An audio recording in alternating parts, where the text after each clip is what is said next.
feel like maybe these LEGO games represent the very worst aspects of what people often lazily label modern games.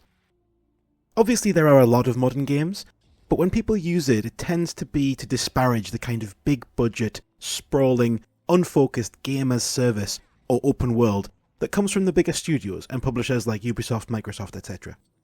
I think the LEGO games are a distillation of all those trends gamers tend not to like. They're incredibly easy to the point of laughable. Ostensibly that is to appeal to a younger audience, but old games appeal to kids too, and they didn't need to be literally impossible to fail to do so. Coupled with that complete lack of challenge, they never let you get lost. There's always a waypoint or arrow telling you exactly where to go at all times. On top of this, the open worlds present here are filled to the brim, not with handcrafted, thoughtful side missions, but with generic fetch quests and an endless stream of collectibles that no sane person would ever have a chance of 100% gathering up.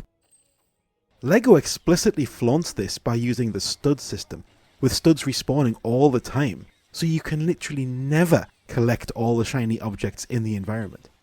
This is all in service of providing an experience that is largely bereft of engaging narrative content or challenging gameplay, but is simultaneously impossible to stop playing.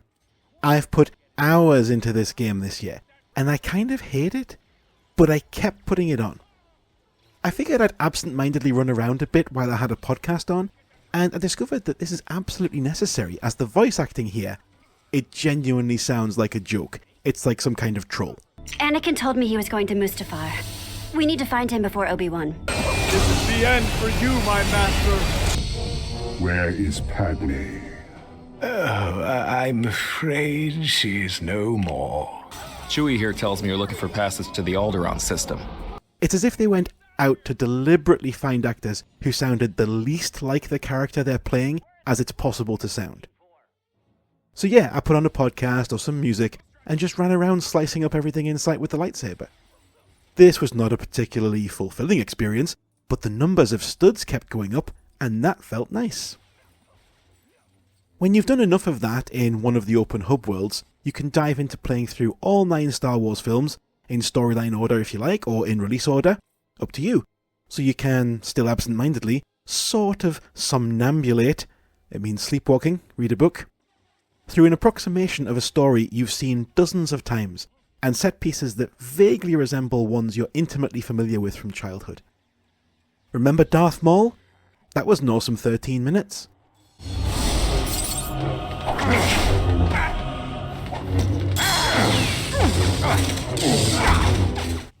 Remember when little Yoda took out his little lightsaber and fought the Emperor? That was nice.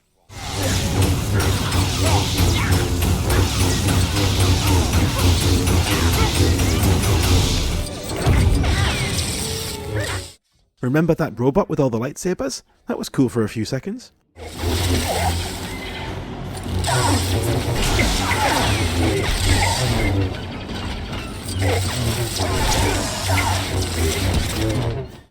And in fairness to this version of LEGO Star Wars, these set pieces are integrated in ways that are actually quite engaging.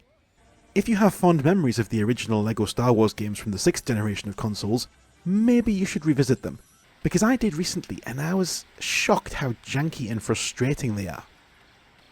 I expected to breeze through and have a fun time, but instead I hit annoying difficulty spikes and found myself not knowing how to proceed a number of times. All that's gone here, and in its place are some pretty satisfying moments of spectacle, and the little humorous twists you always get from these games.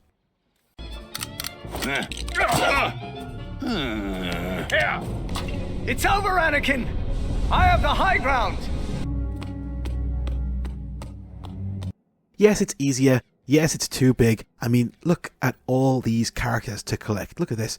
You need ones from every category, by the way, if you want to unlock all the secrets in the level. Oh, and here's a list of all those secrets. It's exhausting just looking at it. But if you can resist the lure of the 100% completion, there's a surprisingly fun time here. Not something I was expecting to say. Though obviously this isn't worth bothering with if you don't know or care about Star Wars.